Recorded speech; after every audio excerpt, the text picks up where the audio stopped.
Bien, donc, oui, c'est notre dernier module aujourd'hui.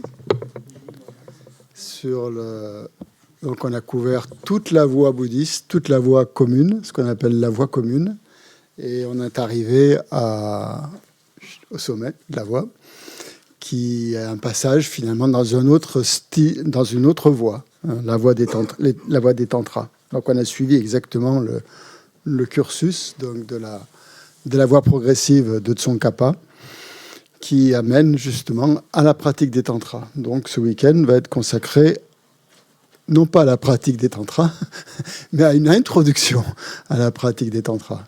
Donc je mets bien l'accent sur le mot introduction. Voilà. Voilà. La raison est simple, c'est que personnellement, je ne suis pas qualifié pour donner des enseignements aussi vastes et profonds que sont les tantras, évidemment. Ça demande vraiment un maître extrêmement compétent qui a des hautes réalisations. Et voilà. Donc, ce n'est pas mon cas. Moi, je suis juste un petit instructeur. Donc, il n'est pas question que je sois capable, justement, de vous donner des instructions précises sur les méthodes des tantras, étant donné que je suis vraiment qu'un apprenti là-dedans. Donc, ce sera une introduction pour juste que vous sachiez de quoi il s'agit, en quoi consistent les tantras. Enfin, ça sera très, très, très, très général, de toute façon. Mais je pense que voilà, ça répondra certaines à vos questions que vous pouvez avoir là-dessus. Donc, avant de commencer, on va se recueillir un peu. On va donc prendre la posture à 7 points, comme on fait d'habitude. Essayer donc se concentrer sur la respiration pour calmer l'esprit et entrer dans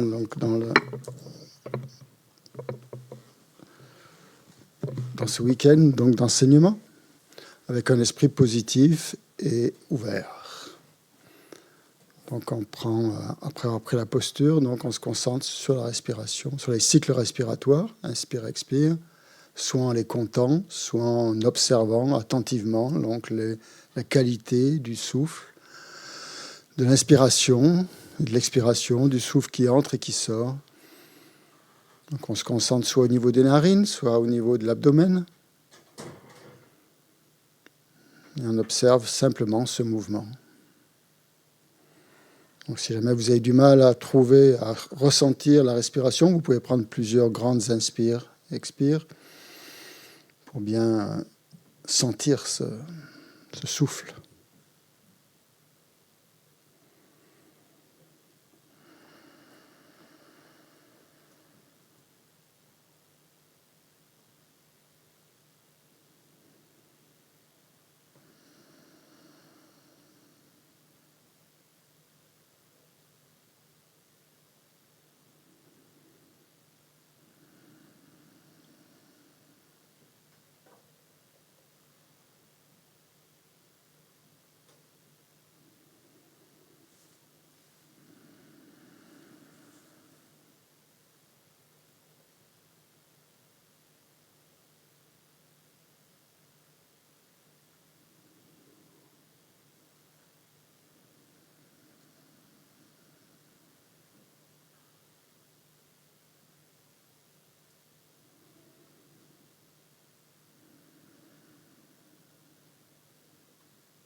Donc maintenant que notre esprit est suffisamment calme, on va essayer de faire une petite méditation analytique sur les points principaux du Lamrim, tels qu'on les a étudiés pendant ces 2 années. On va faire ça de manière très, très succincte, très brève, juste en se rappelant les points principaux, en essayant de ressentir quand même ce que la compréhension principale qu'il faut avoir. Donc on prend déjà conscience de cette précieuse existence humaine qui est la nôtre, dont nous disposons actuellement, avec toutes ses richesses, avec ses qualités, avec son potentiel.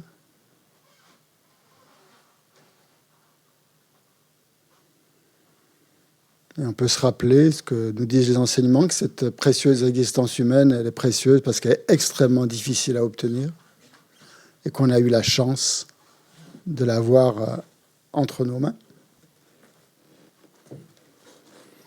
Et on ne sait pas du tout si ça va pouvoir se reproduire dans les vies futures. Donc on a quelque chose d'extrêmement précieux, mais aussi d'extrêmement fragile.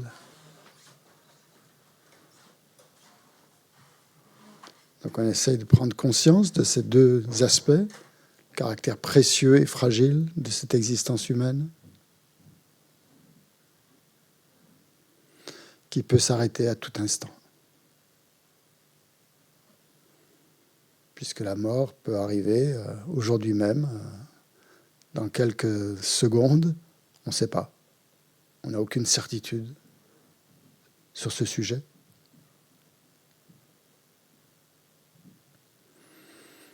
Mais on sait déjà que ce moment-là sera extrêmement important. Et ce qui sera important surtout, c'est notre état d'esprit à ce moment-là.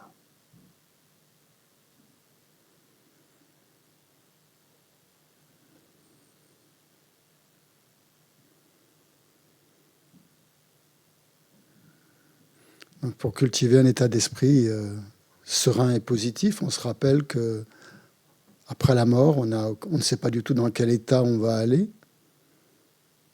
On peut aller aussi bien dans les mondes inférieurs que dans les mondes supérieurs. C'est totalement incertain, ça va dépendre complètement de notre karma.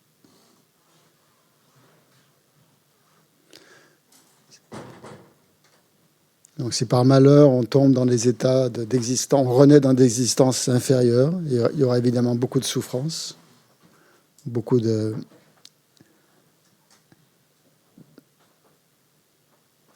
problèmes très intenses qui n'ont rien à voir avec les petits problèmes qu'on a actuellement dans cette vie. Donc on ressent une certaine crainte d'avoir la possibilité de renaître dans de tels états.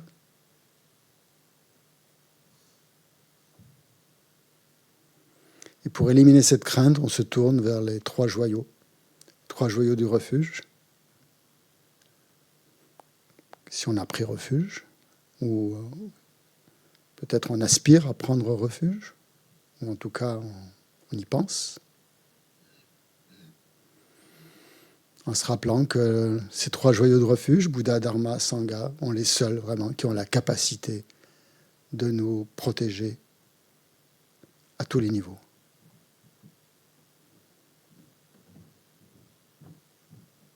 Que tout le reste, nous l'avons essayé dans cette vie, dans les vies antérieures, et que ça ne nous a pas procuré un refuge ultime, un refuge parfait. Que le seul véritable refuge, c'est les trois joyaux. Donc on essaie de faire naître cette certitude, cette confiance absolue dans les trois joyaux. C'est ça, prendre refuge.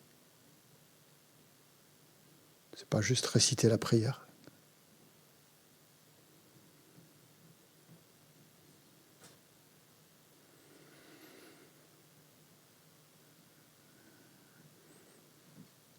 Et prendre refuge, ça veut dire aussi respecter donc la loi du karma. Vivre sa vie en fonction de la loi du karma. C'est le précepte principal de la prise de refuge. En fait.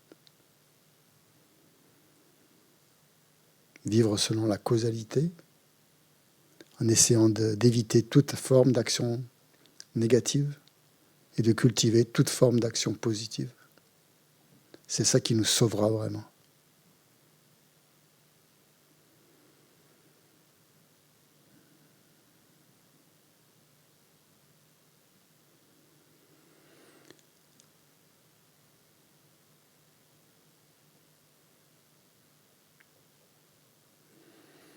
on prend conscience aussi que si on arrive à renaître dans des mondes supérieurs, ça ne sera pas vraiment suffisant parce qu'on restera encore soumis à des différents types de souffrances. Donc si l'on veut vraiment éliminer la souffrance, il nous faut sortir du samsara. Donc on aspire maintenant à sortir, à quitter ce cercle vicieux de naissance, de mort et de naissance, avec toutes les souffrances qui s'en suivent, pour atteindre un état de libération totale, où on n'est plus à la merci du karma, ni des perturbations mentales.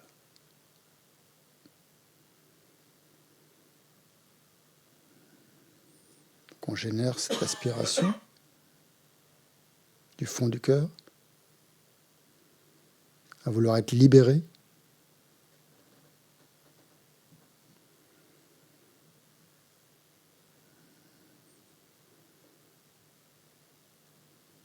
Donc imaginez de renaître dans un état de libération totale où votre esprit n'est plus prisonnier.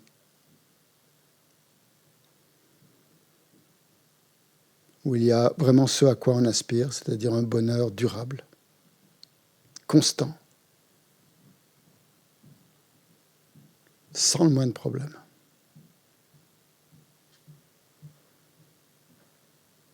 Ni physique ni mental.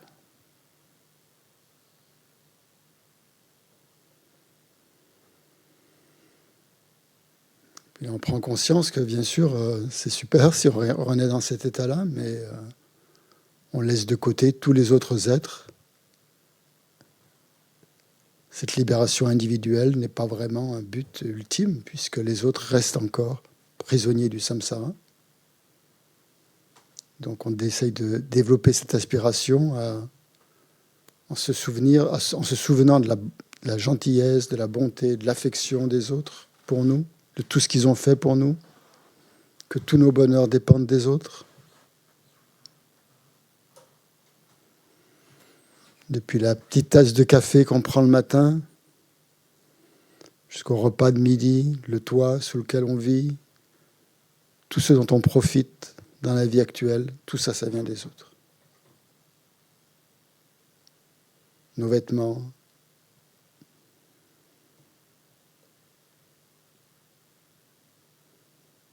notre argent,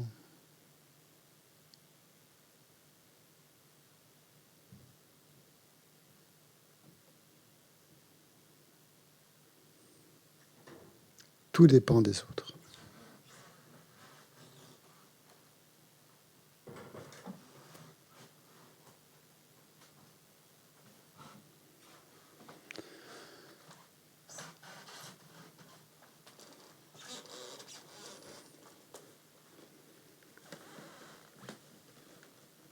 Donc une voie spirituelle, ça ne se limite pas à vouloir se sortir soi-même de la souffrance pour avoir un bonheur égoïste, personnel. Suivre une voie spirituelle, ça forcément englobe aussi tous les êtres. Sinon, ça reste extrêmement limité, extrêmement pauvre. Donc on aspire ainsi donc à vouloir libérer tous ces êtres qui, comme nous, donc, sont victimes de toutes sortes de souffrances, tournent depuis des vies et des vies dans le samsara, endurent toutes sortes de difficultés, rencontrent toutes sortes de problèmes.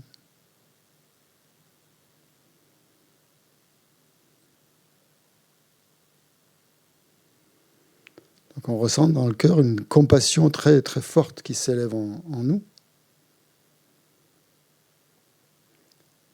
Une compassion qui nous fait dire que c'est à nous de délivrer les êtres de la souffrance. Ce n'est pas à quelqu'un d'autre de le faire. C'est à nous-mêmes.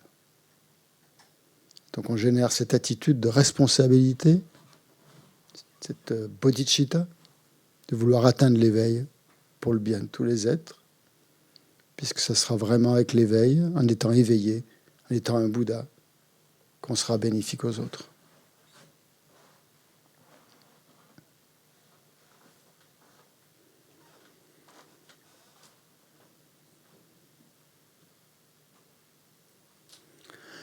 Donc cette aspiration, cette compassion, cette bodhicitta, on la voit dans notre cœur, on l'imagine dans notre cœur sous la forme d'un disque de lune blanc, irradiant de lumière, posé horizontalement, extrêmement lumineux, extrêmement brillant, comme une lune, pleine lune, extrêmement claire, limpide, qui rayonne dans notre cœur.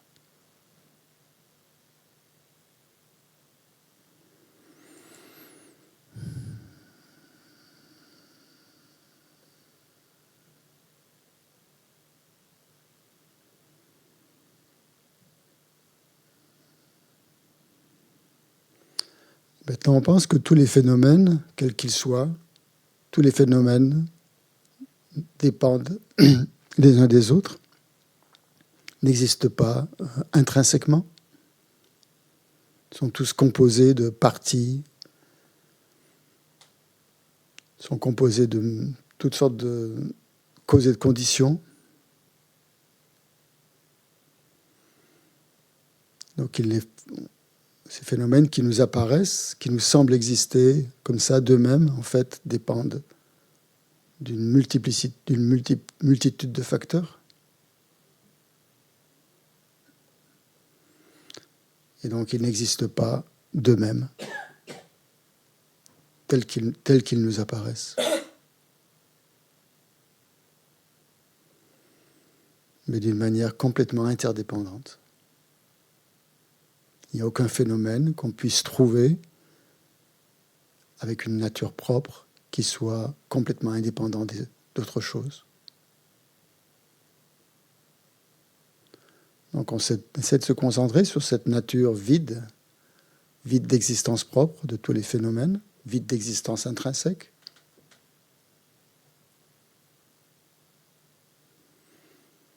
Qui est une autre manière de parler de la vacuité.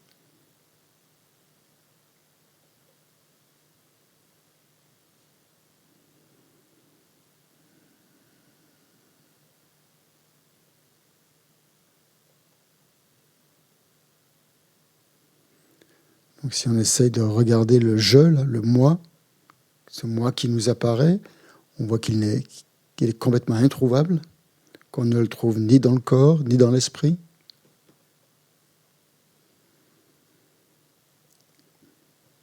Et pourtant il apparaît, il semble exister de lui-même,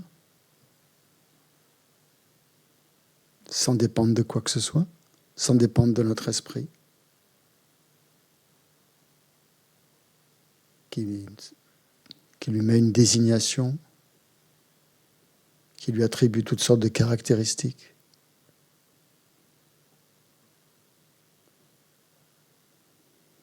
Et tout ça, bien sûr, c'est complètement fabriqué par l'esprit.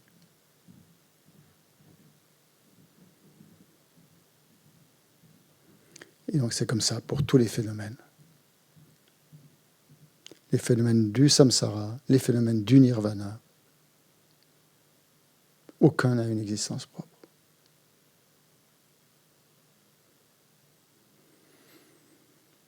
Donc, quand vous percevez cette absence d'existence propre, vous posez votre esprit dessus, vous laissez votre esprit s'imprégner de cet état.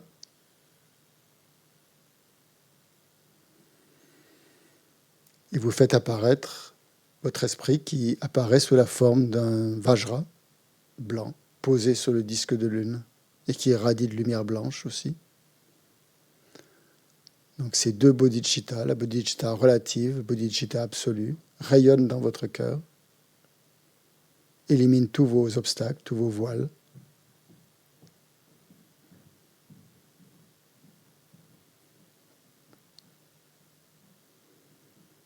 Cette lumière chasse toutes les ténèbres de votre esprit, de votre égoïsme, chérissement de soi, karma, et vous devenez des Bouddhas.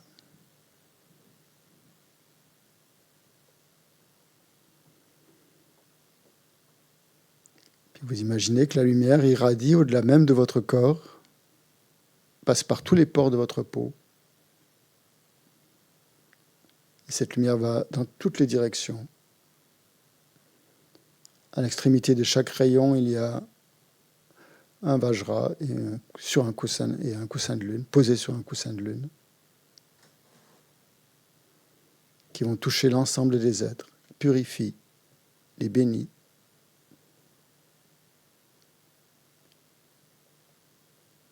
éliminent tous leurs voiles pour qu'ils deviennent eux aussi des Bouddhas.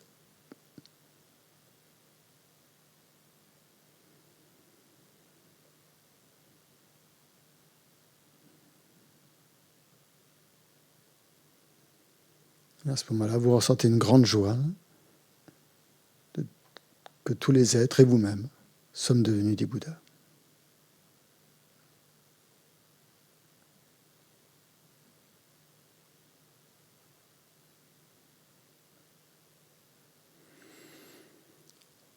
En fait, nous ne sommes pas devenus, nous sommes juste devenus ce que nous étions. Nous ne sommes pas devenus quelque chose que nous n'étions pas, mais nous avons laissé libre cours à l'expression de notre nature de Bouddha.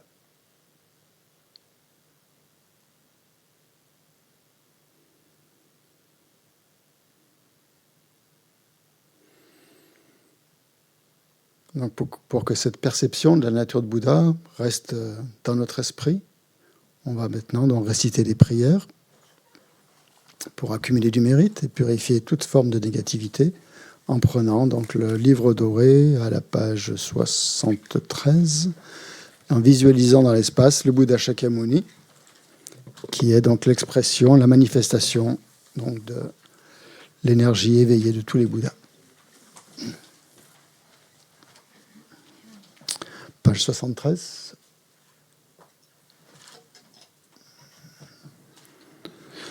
Lama tompa chomdende de shinshe padra jompa yanda padzope sangye rikpa danja sutempa dewa shekpa jiktenkempa kepo dulwe kalo gyurwa la namepa la daminam gitumpa sangye chomdende pelgyelwa shakyatupa la chatsalo chuto kyapsuchi. Maître enseignant, Bhagavan, Tathagata, Arhat, Bouddha pleinement accompli, parfait en connaissance et en bonne conduite, Sugata, connaisseur du monde, insurpassable guide des êtres à discipliner, enseignant de tous les dieux et de tous les hommes. À vous, Bouddha, Bhagavan, glorieux conquérant, Shakyamuni, je rends hommage et présente des offrandes. En vous, je prends refuge. Maître enseignant, Bhagavan, Tathagata, Arhat, Bouddha pleinement accompli, parfait en connaissance et en bonne conduite, Sugata, connaisseur du monde, insurpassable guide des êtres à discipliner, enseignant de tous les dieux et de tous les hommes, à vous, Bouddha, Bhagavan, glorieux conquérant, Shakyamuni, je rends hommage et présente des offrandes. En vous, je prends refuge. Vous, chef parmi les hommes, à votre naissance, vous avez fait 7 pas sur cette grande terre et annoncé « Je suis suprême en ce monde ». À vous, sage en ce temps-là, je rends hommage. Corps parfaitement pur, forme éminemment noble, océan de sagesse, vous êtes pareil à une montagne d'or et votre renommée illumine les 3 mondes. À vous, sauveur suprême, je rends hommage. Vous êtes orné des marques excellentes, votre visage est semblable à une lune immaculée, et votre teint pareil à l'or. À vous, je rends hommage. Pur comme vous, les 3 mondes ne le sont pas. À vous, dont la sagesse est incomparable, je rends hommage. Sauveur à la grande compassion, enseignant qui connaît toutes choses, champ de mérite aux qualités aussi vastes que l'océan. À vous ainsi allez, je rends hommage. Par la pureté, il délivre de l'attachement. Par la vertu, il libère des renaissances infortunées. Unique chemin, réalité pure et suprême, au Dharma qui apaise, je rends hommage. Vous êtes libérés et montrez la voie qui mène à la libération. Vous observez avec ferveur les préceptes de l'éthique. Chant pur doté de réalisation, à vous, assemblée suprême, vouée à la vertu, je rends hommage. Hommage au suprême Bouddha, hommage au refuge du Dharma, hommage au noble Sangha, avec une dévotion infinie, hommage à vous 3. À vous qui êtes dignes de respect, m'inclinant avec décor aux aspects les plus divers, aussi nombreux que les atomes de tous les royaumes, avec une foi suprême, je rends hommage. Ne commettre aucune action nuisible, s'engager dans des actions saines parfaites, discipliner complètement son esprit. Tel est l'enseignement du Bouddha. Comme une étoile, une aberration visuelle, une flamme, une illusion, une goutte de rosée ou une bulle, considérer un rêve, un éclair ou un nuage, considérer ainsi tous les phénomènes composés. Par ses mérites puissent les êtres atteindre l'état d'omniscience et vaincre l'ennemi, les défauts. Puissent-ils se libérer de l'océan de l'existence cyclique, agité par les vagues tumultueuses de la vieillesse, de la maladie et de la mort. Sutra du cœur de la perfection de la sagesse. Hommage aux trois nobles rares et sublimes. Voici ce qu'une fois j'ai entendu. Le Bhagavan se trouvait à Rajagriha, sur le pic des vautours, entouré d'une grande congrégation de moines et d'une grande assemblée de bodhisattvas. À ce moment-là, le Bhagavan était absorbé dans la concentration sur les catégories de phénomènes appelées perception profonde. Au même moment, le bodhisattva Mahasattva Arya Avalokiteshvara contempla la pratique même de la profonde perfection de la sagesse, et il vit que les 5 agrégats également étaient vides de nature propre. Puis, par le pouvoir du Bouddha, le vénérable Shariputra, s'adressant en ces termes au bodhisattva Mahasattva Arya Avalokiteshvara, les fils de la lignée, désireux de pratiquer la profonde perfection de la sagesse, comment doivent-ils s'y prendre ? Le bodhisattva Mahasattva Arya Avalokiteshvara répondit alors au vénérable Sharadvatiputra. Shariputra, les fils ou les filles de la lignée qui désirent pratiquer la profonde perfection de la sagesse doivent la considérer de la manière suivante.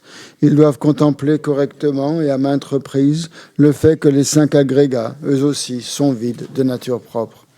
La forme est vide, la vacuité est la forme, la vacuité n'est pas autre que la forme, et la forme n'est pas autre que la vacuité. De même, la sensation, l'identification, les facteurs composés et la conscience sont-ils vides. Shariputra, ainsi, tous les phénomènes sont-ils vacuités. Ils sont sans caractéristiques, ils ne naissent ni ne cessent, ne sont ni souillés ni non souillés, ni déficients ni parfaits. En conséquence, Shariputra, dans la vacuité, il n'y a ni forme, ni sensation, ni identification, ni facteurs composés, ni conscience. Ni œil, ni oreille, ni nez, ni langue, ni corps, ni mental. Ni forme, ni son, ni odeur, ni saveur, ni objet du toucher, ni phénomène mental. De l'élément de l'œil et ainsi de suite, jusqu'à l'élément du mental et l'élément de la conscience du mental, il n'y a pas d'élément. Il n'y a ni ignorance, ni élimination de l'ignorance, et ainsi de suite, jusqu'à ni vieillissement et mort, ni élimination du vieillissement et de la mort. Et à l'avenant, il n'y a ni souffrance, ni origine de la souffrance, ni cessation, ni voie. Il n'y a ni sagesse transcendante, ni obtention, ni non-obtention. Shariputra, ainsi, puisqu'il n'y a pas d'obtention, les bodhisattvas se fondent-ils sur la perfection de la sagesse, et ils demeurent en elle, l'esprit sans voile et sans peur. Et comme ils sont passés bien au-delà de toute erreur, ils parviennent au stade final du nirvana.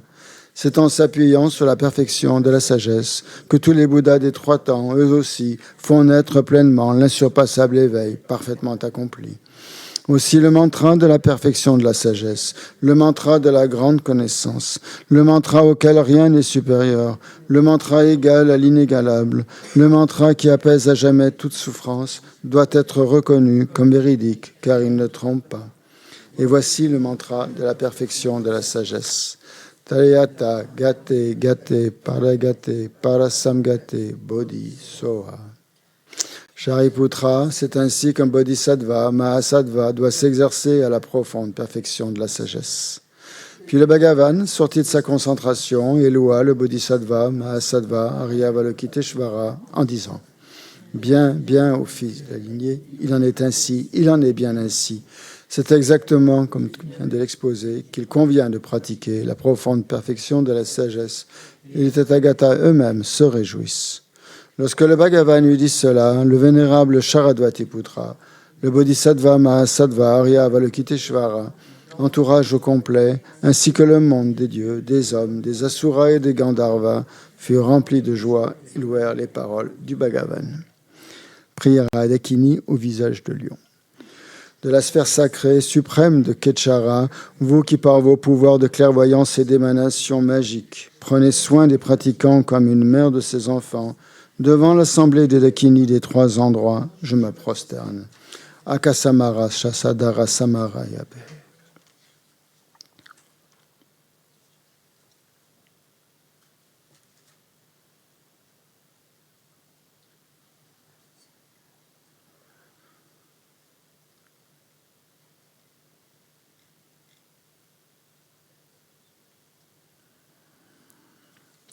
Akasamara Sashadara Samaraya Pe. Tayata Gate Gate Paragate Pasamgate Bodhi Soa. Par les enseignements des trois nobles rares et sublimes, dotés du pouvoir de la vérité, que les obstacles soient évités, qu'ils soient chassés, qu'ils soient apaisés, que tous les ennemis et toutes les forces négatives contraires au Dharma soient complètement pacifiés. Shantim Koro Soa. Puisse la multitude des 80 000 obstacles être dissipés, puissions-nous être séparés des conditions adverses au Dharma, puissent tous les plaisirs être en accord avec le Dharma, puisse le bonheur parfait et tout ce qui est de bon augure régner ici et maintenant. On va passer à la page 98 pour la courte offrande de mandala.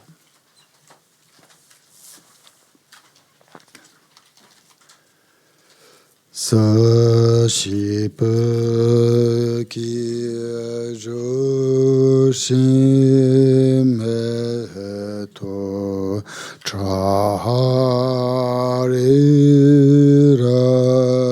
lenji nyede yen pani sangye Shintu mite wayi drokin ha dakshin la chepasho Jetsun lama tamba kyenam keche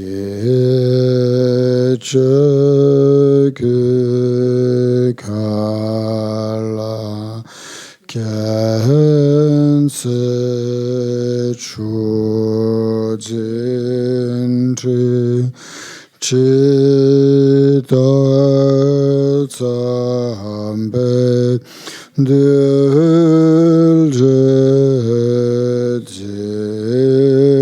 Mala Sagechegi Chapa Baptu Sulidam Guru Ratna Mandala Kamniyata Amen. Sangye Chodan Soke Chonam La Janshu Badu Dani Kasuchi Dagi Chunyen Gi Petso Namgi Drola Penche Sangye Drupa Shom. En le Bouddha, le Dharma et la Sangha, jusqu'à l'éveil, je prends refuge. Grâce aux accumulations réunies par mon écoute de l'enseignement et des autres vertus, puissais-je devenir un Bouddha afin d'être bénéfique à tous les êtres. En le Bouddha, le Dharma et la Sangha, jusqu'à l'éveil, je prends refuge. Grâce aux accumulations réunies par mon écoute de l'enseignement et des autres vertus, puissais-je devenir un Bouddha afin d'être bénéfique à tous les êtres.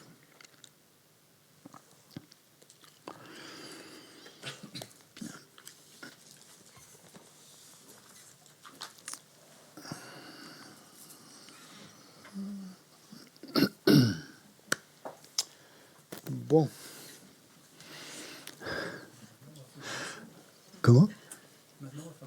On va retravailler, oui. C'est bien beau d'invoquer les Bouddhas. J'espère que c'est eux qui vont parler à travers moi, parce que moi, je n'ai pas grand-chose là-dessus. Hein. Bon, donc je vais commencer par les livres qui, voilà, sur les tantras. Donc la dernière fois, je vous ai parlé, mais je ne vous l'avais pas montré, c'était le livre sur la vacuité, qu'il faudrait, si vous voulez vraiment approfondir ce sujet, ce que je vous conseille de faire quand même, et c'est de prendre ce livre, et là, vous allez voir vraiment, c'est formidable, vous allez vraiment, au niveau théorique, au niveau pratique, et pour guider vos méditations sur la vacuité, je pense qu'il n'y a rien de mieux. Donc ça s'appelle Connaître la vacuité, de Kensur Jampa Tekshok. Tout ça, c'est aux éditions Mahayana, hein, ce que je vous présente. Donc voilà, ça sera à la boutique. La dernière fois, je crois qu'il n'y en avait pas beaucoup. Donc il y a eu un nouvel arrivage. Il y en a d'autres. Pour les tantras, je vais m'appuyer sur... je m'appuie, oui, là-dessus. Mais ce que je vous conseille de lire pour supplémenter ce que je vais vous dire, pour compléter ce que je vais vous dire, il y a le fascicule habituel hein, d'introduction au tantra qu'on trouve aux éditions, pareil, Mahayana et à la boutique, où il y a 3 ou 4 textes de Lama-Zopa Rinpoche, 3 textes qui expliquent donc, justement pourquoi pratiquer les tantras, qui expliquent comment faire la pratique de Tara, donc, qui est une déité, et comment Tantra et la compassion sont imbriqués. Hein, quelle est la nécessité de la compassion dans la pratique des tantras. Donc ça, c'est l'introduction au tantra. C'est le dernier fascicule de la série de découverte du bouddhisme. Okay. L'auteur, c'est Lama-Zopa. En fait, c'est des transcriptions d'enseignements de Lama-Zopa. Hein. Il n'y a pas d'auteur, c'est fait par la FPMT. Hein. C'est spécialement pour le cursus de découverte du bouddhisme.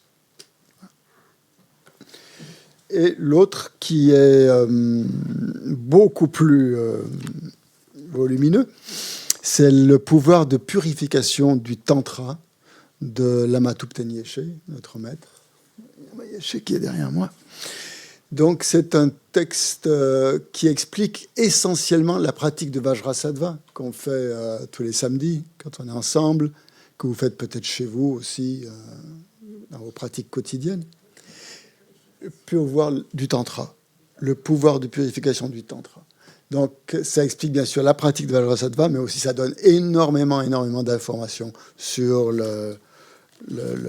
sur les tantras et la compréhension qu'il faut avoir pour pratiquer les tantras, ce qui est extrêmement important. C'est Lama Yeshe, Thupten Yeshe. Ça, c'est aussi à la boutique, hein, si vous allez à la boutique tout à l'heure, ou sinon, vous pouvez l'avoir donc sur le site de... Je crois qu'on peut vous mettre le lien. J'ai envoyé les liens à Tsanka qui peut vous les mettre sur le chat, peut-être, les liens pour ces 2 textes. Voilà. Et dans la journée ou plus, ce week-end. Qu'est-ce que je voulais vous dire là-dessus oui, que de toute façon, la pratique de Vajrasattva, si vous venez cet été pour faire la retraite de Vajrasattva avec Yangtze Rinpoche, ce que vous pouvez faire maintenant puisque vous avez suivi le cursus de découverte du bouddhisme, c'est qu'il y a une retraite qui a lieu avec Yangtze Rinpoche sur Vajrasattva. Donc il y a 1 semaine de retraite intensive Vajrasattva, et en plus vous recevez en bonus l'initiation de Vajrasattva. Donc vous avez tout ce qu'il faut pour pratiquer. Et donc si vous avez ce livre, alors vous pouvez vraiment en profiter à fond. Qu'est-ce que je voulais vous dire ? Non, c'est tout par rapport à ça. Donc deux ouvrages aux éditions Mahayana sur les tantras.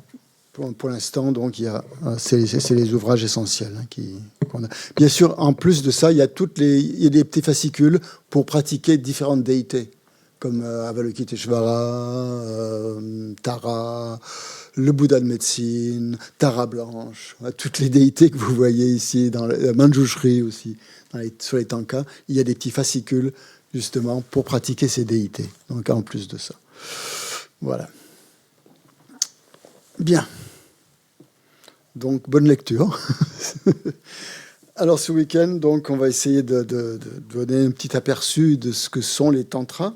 Donc un cours sur les tantras, vous imaginez bien, ça pourrait prendre largement 1 semaine, hein, voire plus, si on voulait vraiment expliquer dans les détails ce que sont les tantras.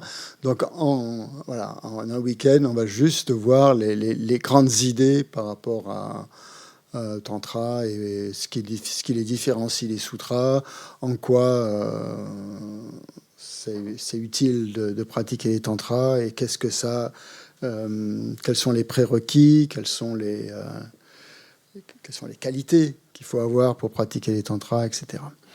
On va essayer de voir tout ça d'une manière un peu abrégée, bien sûr. Donc, de toute façon, c'est un sujet extrêmement vaste et c'est juste un premier aperçu. Après, c'est à vous, suivant vos motivations, justement, d'approfondir ce sujet voilà, au fur et à mesure que vous l'étudiez. Hein. Donc, de toute façon, pour pratiquer les tantras, il faut recevoir une initiation. Hein. On ne peut pas pratiquer les tantras comme ça parce qu'on décide de pratiquer les tantras. Il faut qu'un maître, justement, nous introduise à cette voie des tantras. Voie des tantras, qu'est-ce que c'est que cette voie des tantras? Je vous précise qu'elle fait partie du Mahayana. C'est pas une voie complètement différente. Hein. La voie des tantras. Bon, vous savez, il y a 3 accès au bouddhisme. Il y a l'accès Hinayana du véhicule fondamental, ce qu'on appelle le petit véhicule, le Hinayana, et il y a le Mahayana, le grand véhicule. Le Mahayana, il y a 2 types d'enseignements dans le Mahayana. Il y a ce qu'on appelle les sutras, hein, et il y a ce qu'on appelle les tantras. Hein. Mais les tantras sont une branche du Mahayana. C'est-à-dire que ça repose sur les éléments principaux qui composent le Mahayana. Ce n'est pas quelque chose qui est complètement à part, qui est complètement différent. Et je vais essayer de vous montrer que tout ce qu'on trouve dans les sutras, en fait, s'appuie. Tout ce qu'on trouve dans les tantras s'appuie sur les sutras, hein, mais présenté d'une autre manière. Donc, si on veut vraiment pratiquer les tantras, il faut avoir une bonne connaissance des sutras. Sinon, ça n'a pas de sens. Hein. C'est pour ça que ça vient après, en général, quand on a terminé justement le cursus où l'on a bien expliqué ce qu'on appelle la voie commune, ce qu'on a fait, nous, pendant 2 ans, et bien à ce moment-là, on peut rentrer dans la voie non commune, qui est ce qu'on appelle la voie non commune, c'est-à-dire ou la voie un peu spéciale, qui est celle des tantras. Donc, tantra, donc je parle de tantra, peut-être que ça serait bien d'expliquer un peu ce mot. Donc, tantra, c'est un mot sanskrit, qui étymologiquement veut dire un fil, hein, un fil. Même plus que ça, je crois que c'est la trame en fait des fils. Hein, dans un métier à tisser, il y a une trame justement qui permet de réunir tous les fils. Donc c'est cette notion de fil conducteur, quoi, si vous voulez, on peut l'appeler comme ça, qui et en tibétain, le mot tantra, ils l'ont traduit par gyu, qui veut dire continuité, gardant cette idée justement de fil conducteur, hein, qui est une continuité.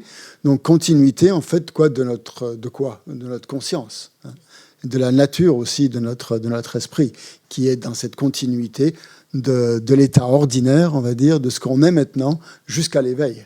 C'est toujours le même esprit qu'on a. Hein. Et c'est cette continuité. C'est la même racine que ce qu'on appelle le continuum mental, en fait. Qu'on dise continuité ou continuum mental, c'est exactement la même chose.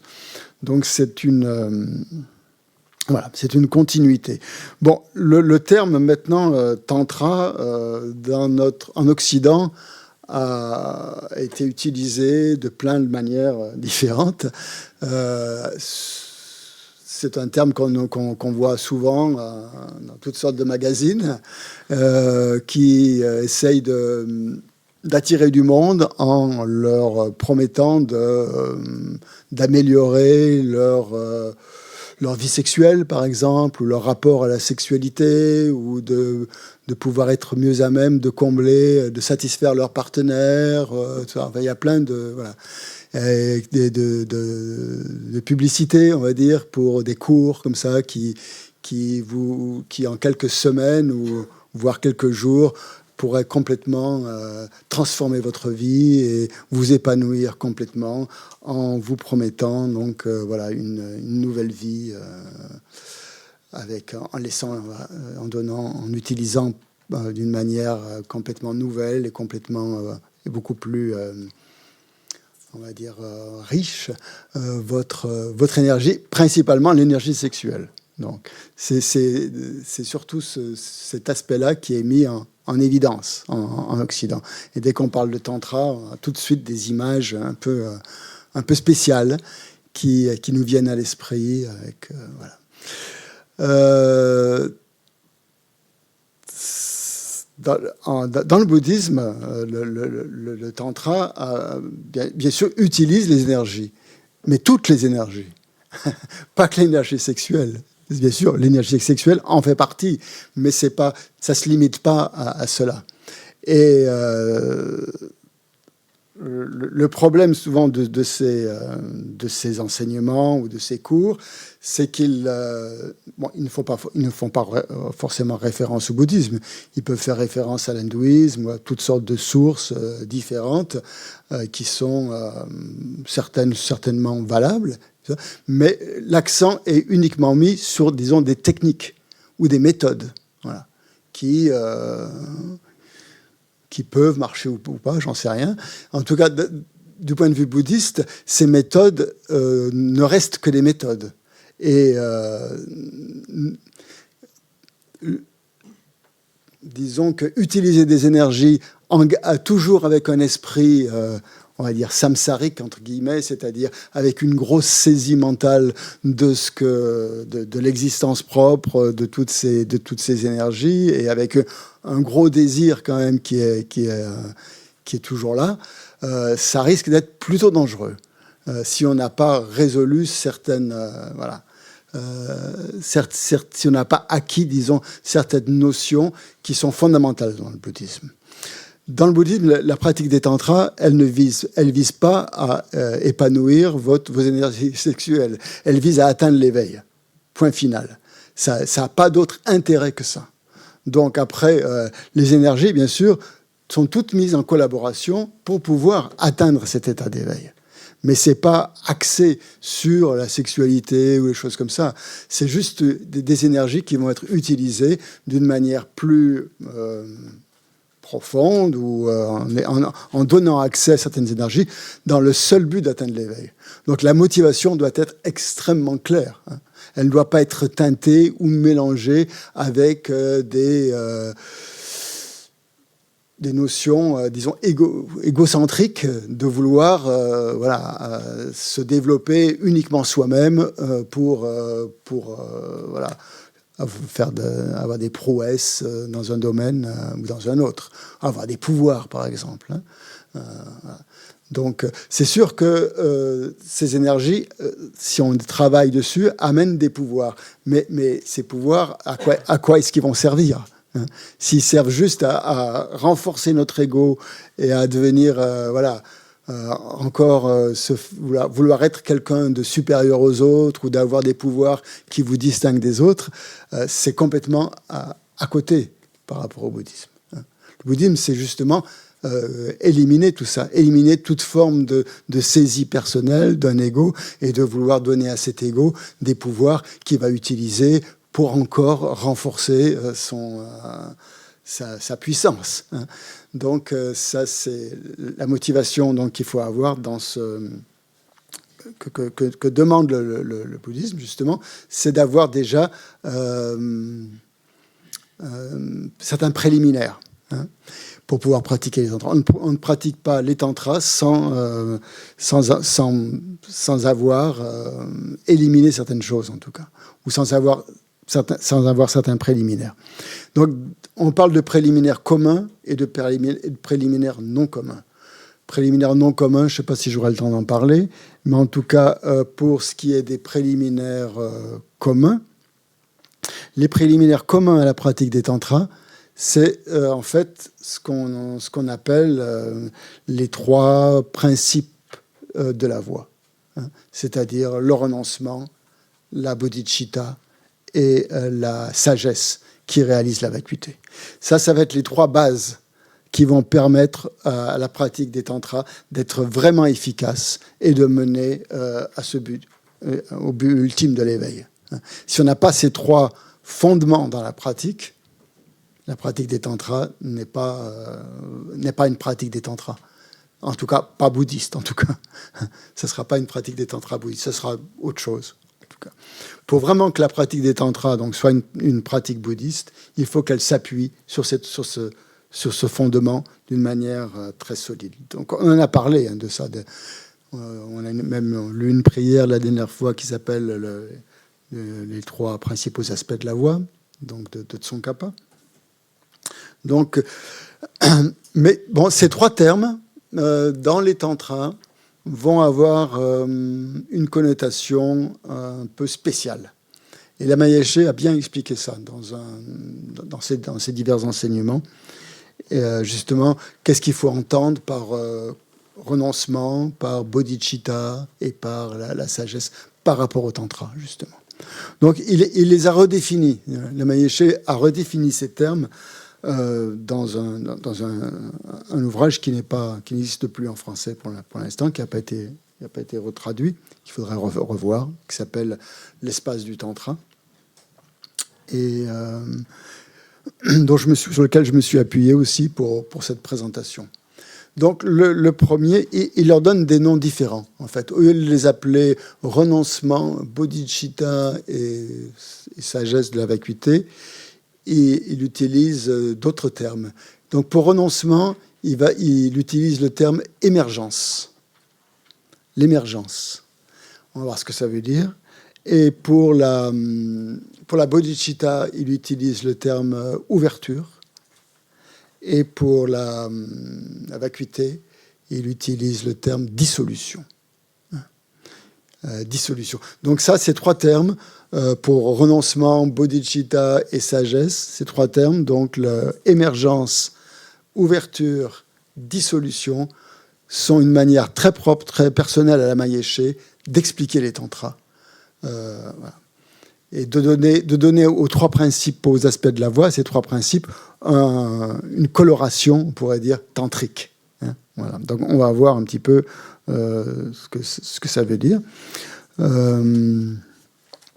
Donc dans la perspective donc des tantras. Donc le terme renoncement, vous savez, on en avait parlé, c'est pas la meilleure traduction de cette attitude, parce que on a l'impression que renoncer, ça veut dire qu'il faut renoncer à quelque chose que l'on aime. On aime bien je sais pas moi, quelque chose et puis qui nous plaît beaucoup, mais parce qu'on veut être un bon bouddhiste, eh ben il va falloir qu'on y renonce. Je sais pas, comme si ça va être. Donc c'est une espèce de connotation de renoncer au plaisir que nous apporte quelque chose, je sais pas, le chocolat par exemple, et on va dire il faut pas que je mange du chocolat parce que c'est quelque chose d'extrêmement bon que j'adore, mais ça rentre pas dans la perspective bouddhiste. Donc il faut que je renonce à ça pour pouvoir devenir voilà. Et donc d'après Lama Yeshe, c'est une vision complètement incorrecte du renoncement. Que le renoncement ne veut pas dire renoncer au plaisir, mais plutôt renoncer à la souffrance. Si vous renoncez à la souffrance et vouloir sortir, émerger. Pourquoi il dit émerger, justement? C'est pour émerger de ce cercle de samsarique où il y a constamment de la souffrance. Et donc c'est ça le renoncement. C'est renoncer, c'est vouloir se libérer de la souffrance. Pas se libérer du plaisir. Donc, Donc, le terme renoncement n'est pas vraiment très, très, très bien choisi. En tibétain, ils l'ont traduit par ngejun, qui veut dire pas renoncement, mais sortie ou émergence définitive. C'est ça, ce qui est un autre terme, en fait, pour parler de la libération. La libération, c'est une émergence définitive du samsara. C'est-à-dire qu'on quitte le cercle. On sort du cercle de la souffrance. Voilà. Donc c'est ça que ça veut dire. Donc pour pouvoir pratiquer les tantras, il faut avoir cette motivation fondamentale de vouloir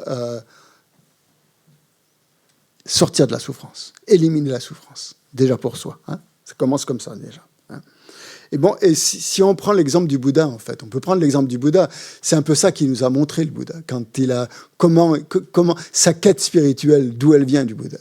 Elle vient justement de cette vision qu'il a eue quand il a quitté son palais, c'est-à-dire un peu ça, la forteresse dans laquelle l'avait enfermé son père, qui en fait était un palais, mais ce palais était une prison. Hein. Parce que le père, le roi, donc lui cachait tous les problèmes de la société, tous les problèmes de la vie, tous les problèmes. Il fallait surtout pas qu'il rencontre ces problèmes parce que il allait être extrêmement affecté par ces problèmes. Il allait vouloir quitter le palais et ne pas devenir un prince comme ce à quoi il était promis. Hein. Donc le roi qui voulait vraiment garder son fils auprès de lui pour en faire un bon prince. Et donc c'était dans le palais, il lui a donné tous les plaisirs qu'il pouvait avoir pour qu'il reste vraiment dans le palais, qu'il n'aille pas avoir ailleurs. Quoi. Mais seulement le Bouddha a eu des visions qui lui ont incité à aller voir à l'extérieur. Et donc il a réussi à sortir, à quitter ce palais pour aller voir ce qui se passe dehors. Et là, il a eu ces 4 réalisations qui l'ont amené au renoncement. En fait, c'est la souffrance de la vieillesse, la souffrance de la maladie, la souffrance de la mort et la souffrance de la naissance aussi. Donc, si on les prend, Keganachi, la naissance, vieillissement, maladie et mort. Et donc, ces 4... En quittant ce palais, il a vu cette souffrance à l'extérieur et automatiquement, ça a déclenché pour lui une espèce de réalisation ou de prise de conscience extrêmement puissante en disant mais si c'est ça la vie, c'est à quoi bon quoi ? Si c'est juste souffrir, et pourquoi ? C'est ce qui va aussi m'arriver moi. Je vais sûrement à un moment donné, je vais devoir tomber malade. Il n'était pas quelqu'un d'extraordinaire, c'était pas un être réalisé. Hein. Il allait devoir être victime de toutes ces souffrances, du vieillissement et tout ça. Donc il s'est dit, il y a sûrement, est-ce qu'il n'y a pas autre chose dans la vie que ça ? Et donc c'est ça qui a été le moteur en fait de sa quête spirituelle, qui l'a incité à aller voir un petit peu, à rechercher une émergence, une sortie définitive de ce cycle de souffrance. Et si on regarde les biographies en fait de tous nos maîtres, des grands maîtres du passé actuel, il y a forcément à un moment donné une prise de conscience qui va déclencher cette quête spirituelle et qui est souvent en fait, ou la plupart du temps en tout cas, liée à la souffrance hein, ou au karma. Si on regarde Milarepa par exemple, il a pris conscience du karma négatif qu'il avait créé en faisant souffrir tous les gens dont il avait détruit les maisons pour venger sa mère, par exemple. Et la souffrance qu'il avait provoquée sur ces personnes a été un déclencheur pour lui. Ça a été le déclencheur pour sa quête spirituelle, et pour sortir, justement, pour purifier ce karma. Donc c'est un petit peu ça à quoi nous invite un peu le Tantra, c'est prenant conscience de la souffrance extérieure, à purifier notre karma pour ne pas justement devoir endurer toutes les souffrances qui risquent de nous arriver. Autrement dit.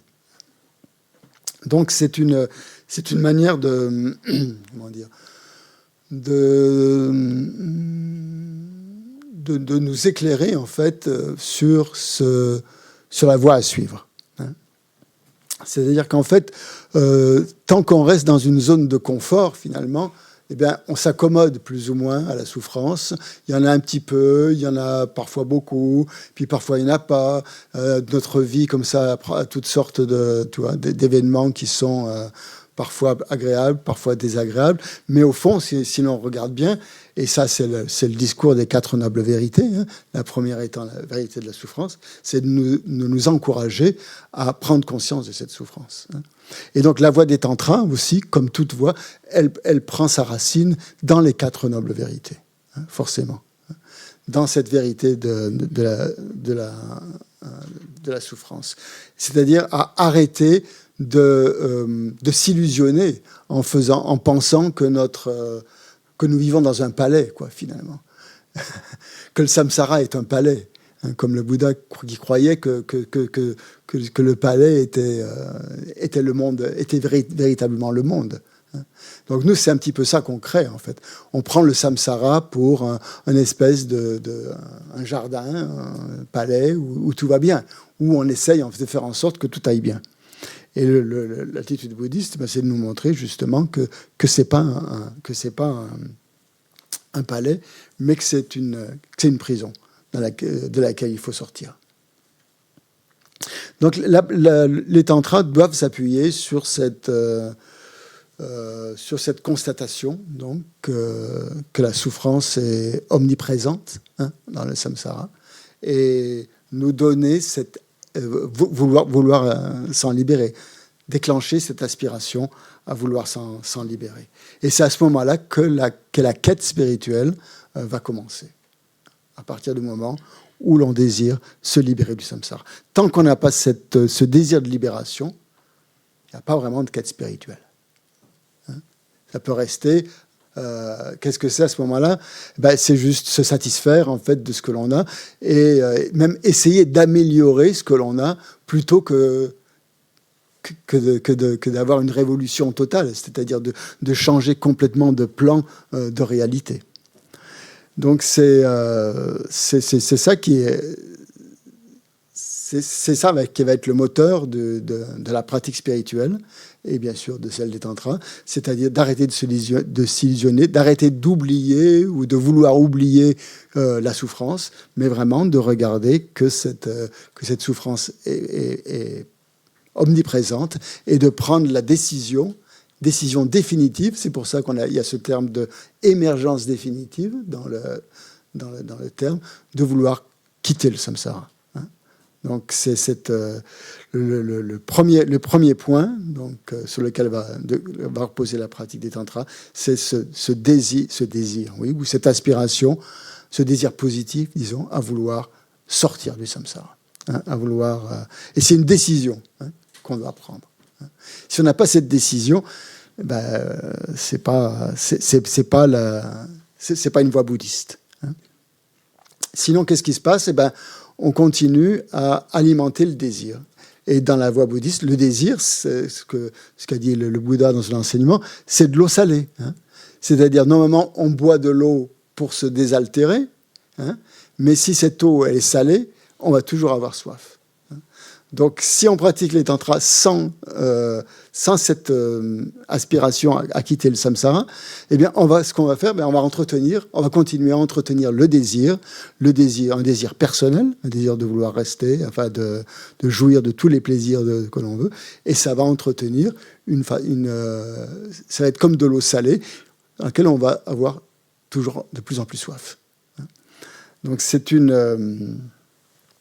attitude donc qu'il faut éliminer justement parce que dans la perspective tantrique, hein, dans la perspective des sutras, quel est le moteur, quelle est la racine du samsara? C'est quoi la racine du samsara? L'ignorance, hein, l'ignorance, mais aussi le désir, hein, parce que le désir est fondé tant qu'on n'est pas libéré, le désir il est fondé sur l'ignorance. À partir du moment où on est libéré, c'est différent. On peut avoir un désir qui n'est pas alimenté par l'ignorance. Et là, c'est complètement différent. Hein. Donc, il faut bien faire la distinction entre un désir qui est alimenté par l'ignorance, c'est-à-dire qui croit en l'existence d'un jeu, d'un individu, des phénomènes, des autres et tout ça, qui alimente le désir, en fait. Et tant que ce désir est alimenté par l'ignorance, il nous maintient dans le samsara. C'est ça l'eau salée, en fait. C'est-à-dire c'est l'ignorance qui lui donne le sel, qui lui donne ce goût, un petit peu de sel, et qui nous donne toujours l'absence de satisfaction, en fait. Parce qu'en fait, qu'est-ce qui se passe dans le samsara quand on alimente le désir, hein, c'est toujours dans une quête de satisfaction personnelle. Hein.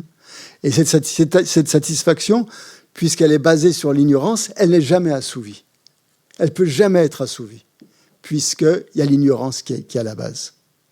Donc c'est toujours quête de satisfaction. C'est ça le samsara. C'est pas autre chose que ça.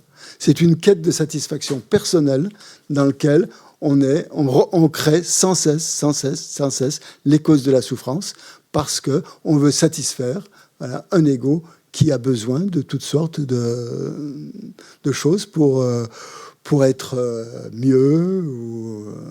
Et la société est tout à fait à l'image, nous renvoie constamment, finalement, alimente ce désir, en fait. Ce besoin, elle alimente ce besoin que l'on a de satisfaction. Hein. Donc, si on regarde, tout dans la société nous amène à ça. Et tout fonctionne comme ça dans la société dans laquelle on vit. Dès qu'un produit, si on veut quelque chose qui va combler notre désir à un moment donné, on va vouloir s'acheter, je sais pas moi, une nouvelle voiture, mais ça va pas être, au bout de ça va nous combler pendant un instant quand on va l'acheter, mais ce désir va être très vite supplanté par une nouvelle frustration. En fait, parce que au bout d'un moment, cette voiture, il va y avoir les problèmes, elle va se casser, elle va être désuète, et on va en vouloir une plus récente. Et bon, c'est très schématique ce que je donne, mais c'est un petit peu comme ça que ça fonctionne. Et puis on ne va pas se satisfaire d'une seule voiture, peut-être qu'il nous en faudra deux à un moment donné. Peut-être qu'une voiture, ce ne sera pas assez, il nous faudra quelque chose, peut-être un hélicoptère pour pouvoir se déplacer. Tout dépend de nos désirs, tout dépend de ce que l'on va mettre pour pouvoir alimenter ce désir. Et la société va nous inciter à avoir beaucoup plus va avoir toutes sortes de désirs. Et il y a tout. Dans la société actuelle, il y a tout. Le désir, on peut l'alimenter avec plein, énormément de choses. Et donc, ça va être là, justement, tant que l'ego a besoin de ce comment dire, de carburant, merci, pourquoi pas, qui est le désir samsarique, et ben, il ne va jamais vouloir sortir du truc. Mais le problème principal là-dedans, c'est ce désir qui est alimenté par une croyance que le produit en question, ou l'objet en question, ou la personne en question, va satisfaire notre désir. Or, c'est ça la plus grosse illusion de l'ignorance, c'est de nous faire croire que cet objet, que cette personne va à elle seule, à elle-même ou à lui-même être capable de satisfaire ce désir-là. Et de manière complètement autonome, disons. Parce qu'il y a l'ignorance voit des qualités dans cette personne, dans cet objet, qui sont complètement exagérées. Justement, voit dans ces objets la capacité de nous produire une satisfaction permanente à laquelle, même si on sait intellectuellement que ça ne va pas, bien sûr qu'on n'est pas dupe, quand même, il y a cet attrait pour l'objet en question qui est alimenté par le désir, forcément.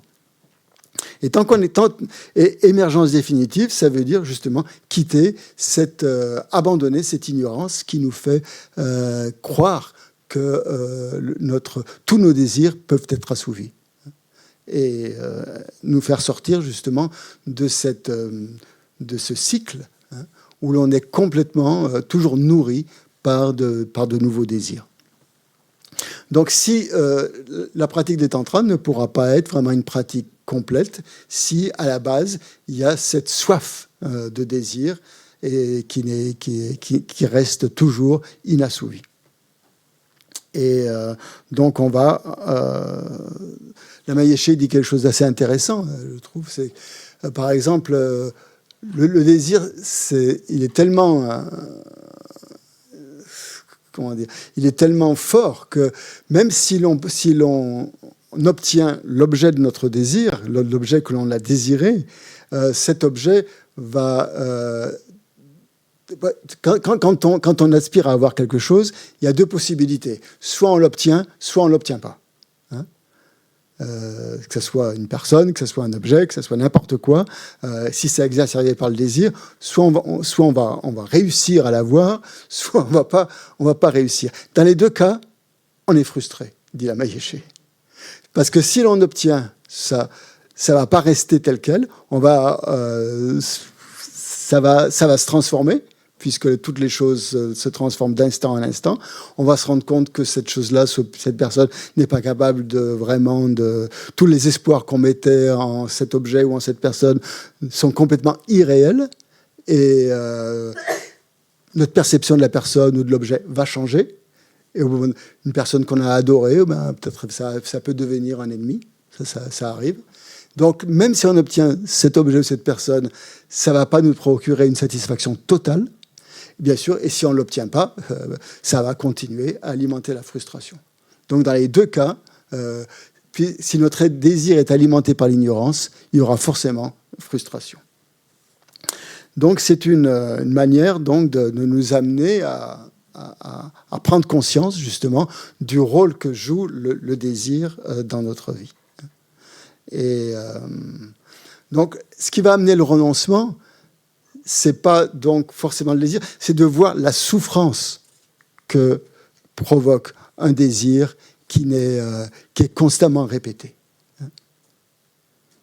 C'est pas le désir lui-même qui est le problème, c'est la souffrance qu'apporte le désir lui-même, même s'il est satisfait pendant un certain temps ou s'il ne l'est pas du tout.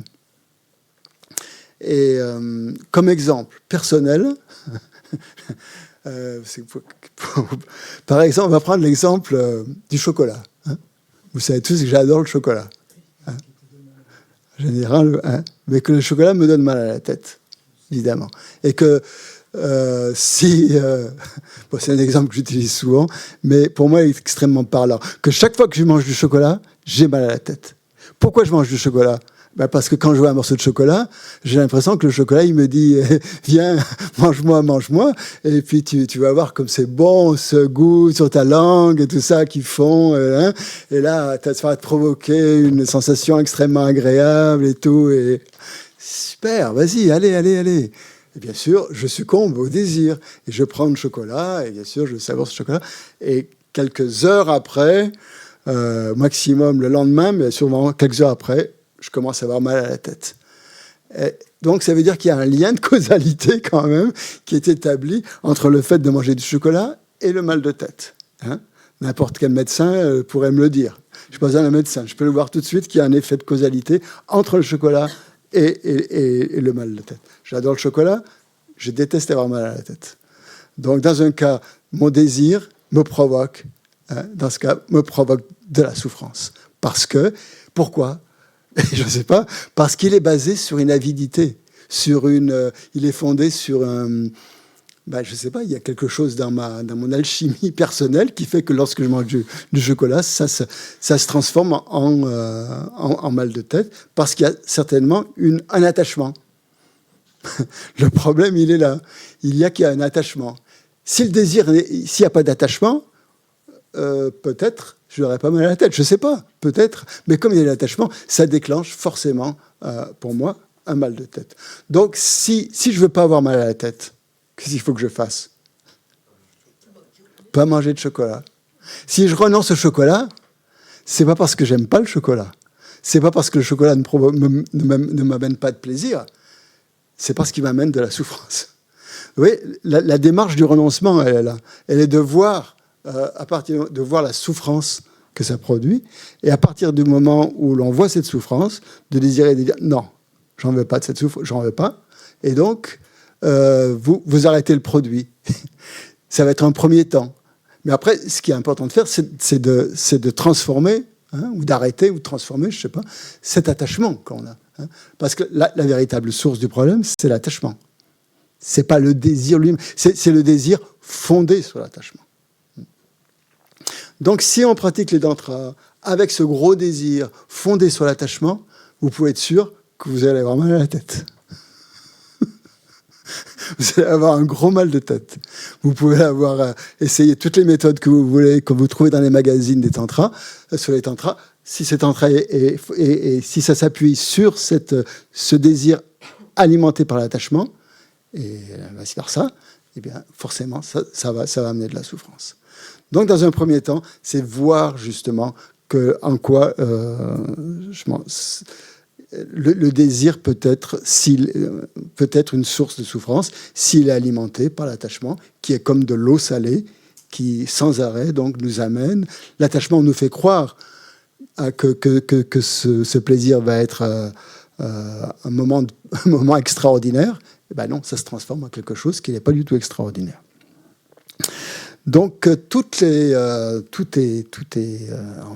dit un petit peu là-dedans, dans ce que la Mayeshe appelle l'émergence définitive, à partir du moment donc, où on a cette aspiration à vouloir sortir de la souffrance, parce que on voit vraiment le caractère emprisonnant que la souffrance nous maintient dans une prison. Et que donc la quête spirituelle va commencer à partir de ce moment-là. Est-ce qu'il y a, on va peut-être faire une pause, mais s'il y a 2 ou 3 questions, là, oui. Ah oui, pardon. Attends le micro. Bonjour, merci. Est-ce que le bouddhisme différencie le désir du besoin ? Parce que oui, tout ce qui a été dit sur le désir, c'est très bien pour nos sociétés surconsommatrices. Ouais. Mais j'ai pensé aux gens qui n'ont plus rien, quoi, ceux qui sont dans les camps, qui n'ont pas de quoi manger, etc. Ils ont des désirs quand même, mais on peut... Enfin voilà, c'est une question. Ils ont des désirs, oui.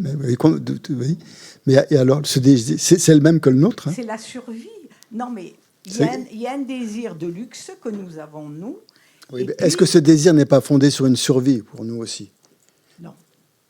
Je ne sais pas. Hein. Pour certaines personnes, peut-être pas pour vous, mais pour certaines personnes, c'est une manière de survivre. Hein. C'est pas la survie basique, hein, de ne pas avoir à manger, mais psychologiquement. Psychologiquement, je ne parle pas vraiment d'assouvir. C'est les premiers besoins qu'on a, alimentaires, le toit, etc., les vêtements, bien sûr. Hein. Mais après, est-ce que pour nous, ce n'est pas une manière de survivre, d'entretenir justement des désirs, justement de plus en plus grands, quoi. C'est comme ça se transforme. Hein. Le désir devient besoin. Les deux sont extrêmement mélangés. Le désir devient un besoin. Parce qu'il y a une obsession, parce que c'est obsessionnel. C'est une forme de vouloir survivre, en se disant que si on n'a pas ça, ben voilà, quoi, on perd quelque chose. Quand le bouddhisme parle de désir, c'est ça que je voudrais comprendre. Comment dire ?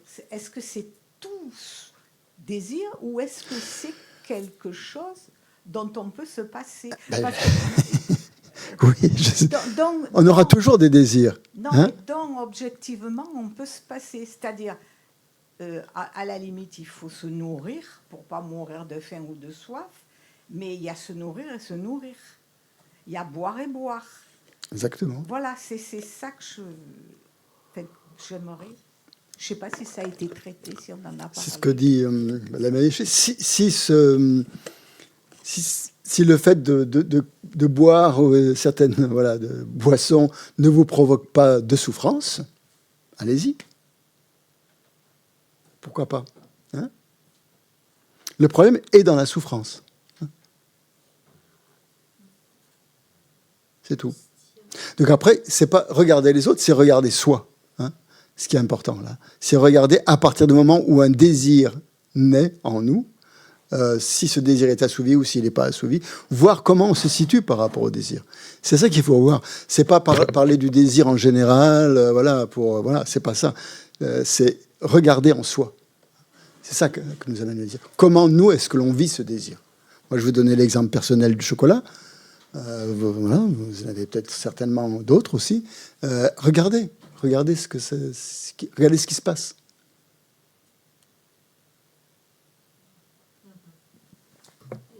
Oui. Si je me souviens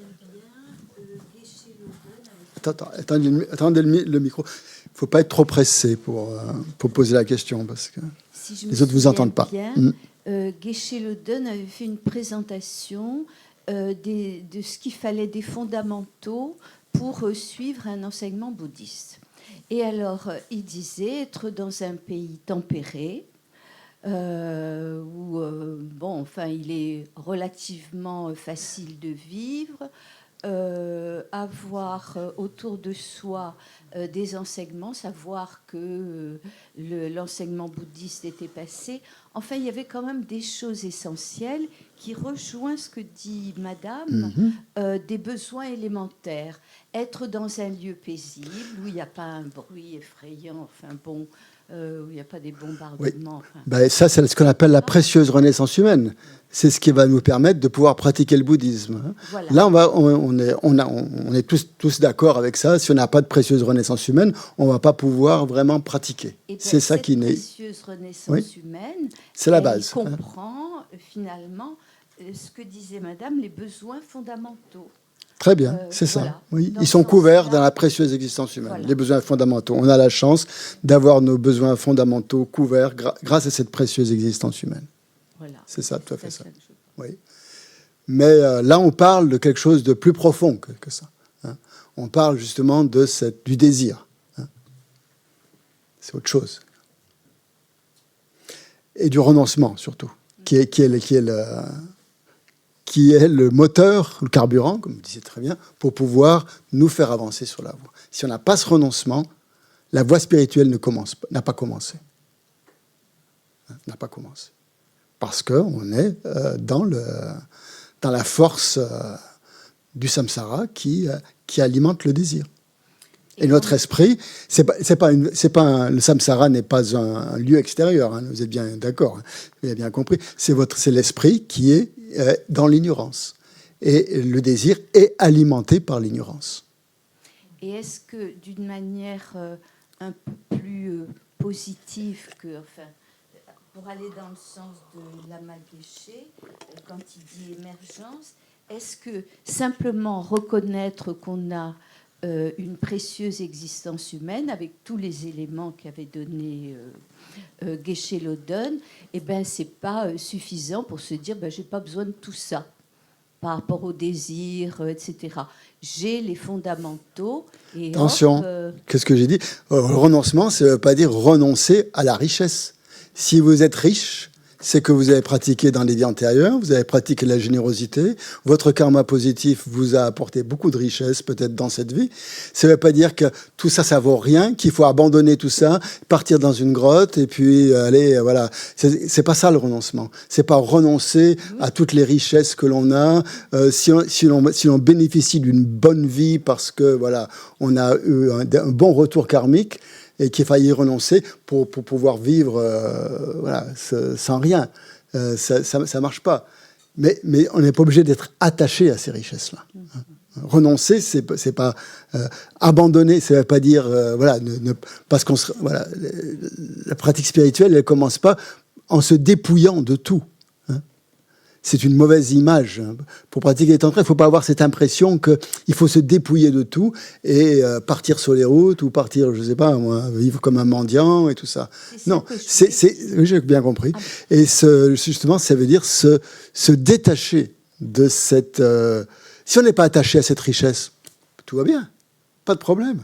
Si elle nous sert pour être généreux, cette richesse, pour faire plaisir aux autres, pour amener du bonheur à notre entourage et aux autres, formidable. Vous êtes en plein dans la voie.